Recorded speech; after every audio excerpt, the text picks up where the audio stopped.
Kaswerte ko kasi malapit lang po kami dito sa dagat. Diba? Magbabike lang po ako siguro ng mga 5 to 10 minutes. Nandito na po ako sa may tabing dagat. Di tulad sa iba na nahihirapan pa na medyo talagang malayo ang dagat sa kanila. Lalo na sa Kamanilaan. Kaya napaka-bless natin.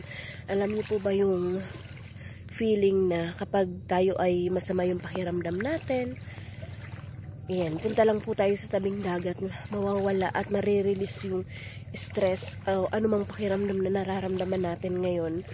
Sobrang laki ng tulong ng dagat sa ating katawan. Ayan. Minsan nga may nakikita ako dito yung mga matatanda na talagang hindi na nakakalakad, yung mga nagkaroon ng problema sa health. Yan, pupunta lang po dito sila. Yan, di malaking tulong din. Katulad nito, ang ganitong tanawin, ayan, isa din po sa nakakapagpa-release ng kung ano man pong nararamdaman natin, may mga health issues or stress or depressions na nararamdaman sa buhay. Ayan, isa yan sa dahilan kung paano natin maire-release yun. Yung makikita ng mga ganyang tanawin, di ba po? Yan o. Samahan lang po natin ng dasal lagi. Tutulungan tayo ng Panginoon para ma-release yung mga pakiramdam natin na parang ayaw na nating mabuhay, yung pakiramdam na parang mag-isa lang po tayo.